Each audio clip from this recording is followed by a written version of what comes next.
Hello friends, लेके आए हैं आज आप लोगों के लिए हम बीए फर्स्ट सेमेस्टर 2023 और सब्जेक्ट हमारा एजुकेशन है यानी शिक्षा शास्त्र। Please subscribe my YouTube channel study 99 तक।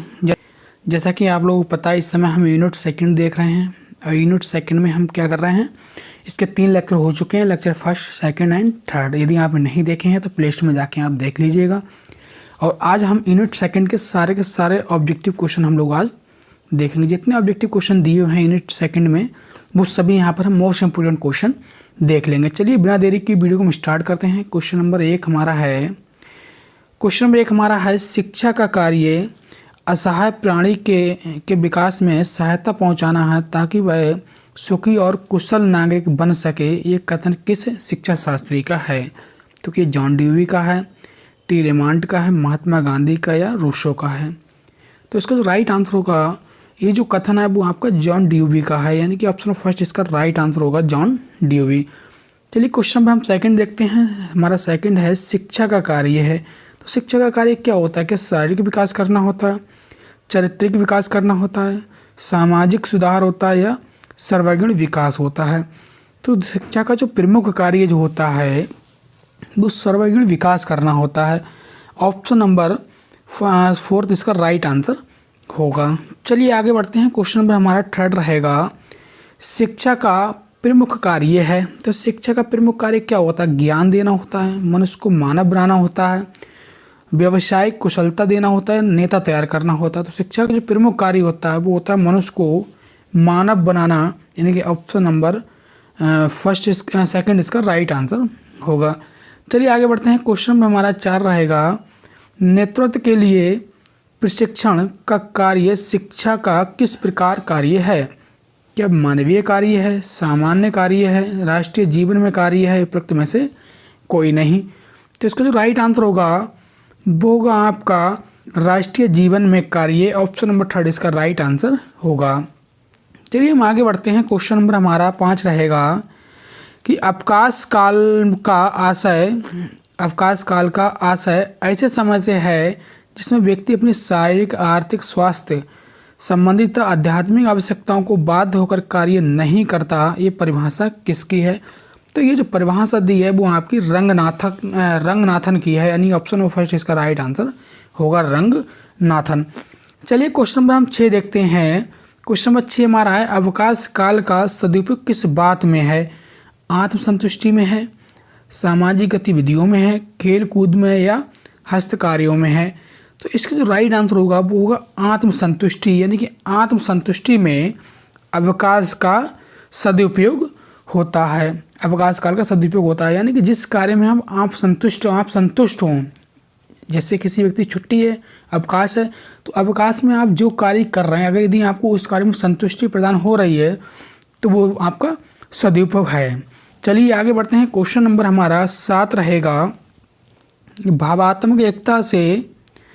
भावात्मक एकता से मेरा अभिप्राय अपने मनों और हृदयों को एक करने और पृथकता की भावना को समाप्त करने से है। किसने कहा है?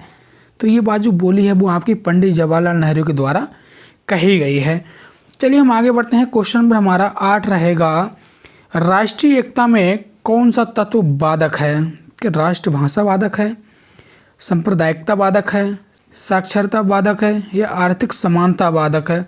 तो राष्ट्रीय एकता में जो सबसे ज़्यादा बाधक जो होती है वो आपकी सांप्रदायिकता है। देखो, यदि कहीं भी सांप्रदायिकता होगी, कहीं भी सांप्रदायिक 2 धर्मों के बीच लड़ाई होगी या बहुत सी भाषाओं के बीच लड़ाई है भाषा को लेके, तो वो कहीं ना कहीं एक राष्ट्रीय एकता के लिए बाधक है, नुकसानदायक है। चलिए क्वेश्चन नंबर हम 9 देखते हैं। किसका कथन है कि राष्ट्रीय एकता एक ऐसी समस्या है जिससे राष्ट्र के रूप में हमारे अस्तित्व का घनिष्ठ संबंध है? Mahatma Gandhi, Pandit Jawaharlal Nehru, doctor Radhakrishnan, doctor Sampurnanand? तो इसका जो राइट आंसर होगा वो होगा डॉक्टर राधाकृष्णन, यानी कि ऑप्शन नंबर थर्ड इसका राइट आंसर होगा। चलिए हम आगे बढ़ते हैं। क्वेश्चन नंबर हमारा 10 रहेगा, बालकों में राष्ट्रीय एकता के संवर्धन में कौन सी संस्था सक्रिय भूमिका निर्वाह कर सकती है? तो इसका राइट आंसर होगा क्या परिवार होगा, विद्यालय होगा, राज्य होगा या समाज होगा।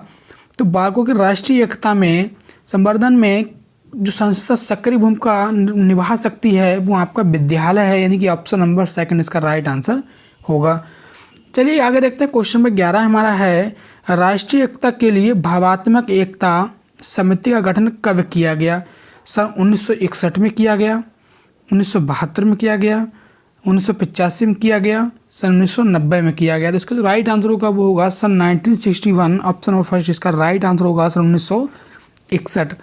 चलिए आगे बढ़ते हैं। क्वेश्चन नंबर हमारा 12 है, राष्ट्रीय एकता समिति का गठन हुआ, राष्ट्रीय एकता समिति का गठन कब हुआ। क्या सन 1961 में हुआ, 1967 में हुआ, 1971 में हुआ, 1981 में हुआ। तो इसका जो राइट आंसर होगा वो होगा 1967, ऑप्शन नंबर सेकंड इसका राइट आंसर होगा। चलिए आगे बढ़ते हैं। क्वेश्चन नंबर हमारा 13 है, राष्ट्रीय एकता में कौन बाधक नहीं है। तो सांप्रदायिक तो बाधक होती है, ये बात सत्य है। जातिवाद भी बाधक है, यदि आप किसी राष्ट्रीय एकता को बनाना चाहते हैं और वहाँ जातिवाद है तो वो बाधक होगी। भ्रष्टाचार भी बहुत बड़ा बाधक होगा। लेकिन हाँ, जो आपकी शिक्षा है ये आपकी बाधक नहीं है राष्ट्रीय एकता में। तो इसका जो राइट आंसर होगा वो होगा ऑप्शन नंबर 4 इसका राइट आंसर होगा। चलिए आगे बढ़ते हैं। क्वेश्चन नंबर हमारा 14 है, किसने कहा है कि अंतर्राष्ट्रीयता एक प्रकार की भावना है जो व्यक्ति को यह बताती है कि वह न केवल अपने राष्ट्र का ही सदस्य है वरन विश्व का भी एक नागरिक भी है। तो ये बात किसने कही, रस्क ने कही है, रॉश ने कही है, गोल्ड स्मिथ ने कही है, या आपकी रसेल के द्वारा ये बात बोली गई है। तो इसका जो राइट आंसर होगा वो आपका होगा गोल्ड स्मिथ, ऑप्शन नंबर 3 इसका राइट आंसर होगा। चलिए क्वेश्चन नंबर 15 देखते हैं, वसुवैध कुटुंबकम का तात्पर्य है क्या राष्ट्रीयता है, भावात्मक एकता है, लोकतंत्र या अंतर्राष्ट्रीय सद्भावना है। तो इसका जो राइट आंसर होगा वो आपका होगा अंतर्राष्ट्रीय सद्भावना, ऑप्शन नंबर 4 इसका राइट आंसर होगा। चलिए हम आगे बढ़ते हैं। क्वेश्चन नंबर हमारा 16 है, इसी कड़ी में अंतर्राष्ट्रीय भावना विकसित करने का सर्वोत्तम साधन है। तो रेडियो और दूरदर्शन है, शिक्षा है, समाचार पत्र है या आपके भाषण हैं। तो देखो, अंतर्राष्ट्रीय भावना विकसित करने का जो सर्वोत्तम साधन है वो आपकी एजुकेशन है, यानी कि शिक्षा, ऑप्शन नंबर 2 इसका राइट आंसर होगा। चलिए हम आगे बढ़ते हैं। क्वेश्चन नंबर हमारा 17 है, निम्नलिखित संगठनों में से कौन सा अंतर्राष्ट्रीयता की भावना का विकास करता है। तो यूजीसी करता है, SCERT करता है, NCERT करता है या यूनेस्को करता है। तो इसका जो राइट आंसर होगा वो आपका होगा यूनेस्को, ऑप्शन नंबर 4 इसका राइट आंसर होगा यूनेस्को।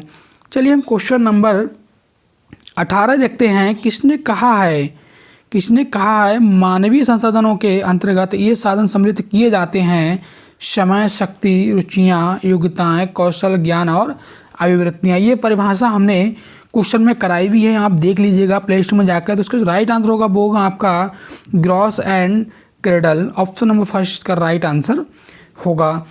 चलिए हम आगे बढ़ते हैं। क्वेश्चन नंबर हमारा 19 है कि मानवीय संसाधन की विशेषता है। तो मानवीय संसाधन की विशेषता क्या होती है, सीमित होती है, उपयोगिता होती है या व्यक्तिगत विकास में बाधक होती है, जीविकोपार्जन की दृष्टि से अनुपयुक्त होती है। तो इसका जो राइट आंसर होगा वो आपका होगा उपयोगिता, ऑप्शन नंबर 2 इसका राइट आंसर होगा। चलिए हम आगे बढ़ते हैं। क्वेश्चन में हमारा 20 है कि मानवीय संसाधनों का शिक्षा से क्या महत्व है, समय का उपयोग करना आता है, व्यक्ति कौशलों की प्राप्ति करता है, रुचियों का विकास होता है या उपरोक्त सभी। तो इसका जो राइट आंसर होगा वो होगा उपरोक्त सभी, यानी ऑप्शन नंबर 4 इसका राइट आंसर होगा। चलिए फ्रेंड्स, यदि वीडियो को पसंद आए तो वीडियो को लाइक करें, कमेंट करें, प्लीज़ इस वीडियो को देख अपने फ्रेंड सर्कल में शेयर करें। जय हिंद दोस्तों, वंदे मातरम।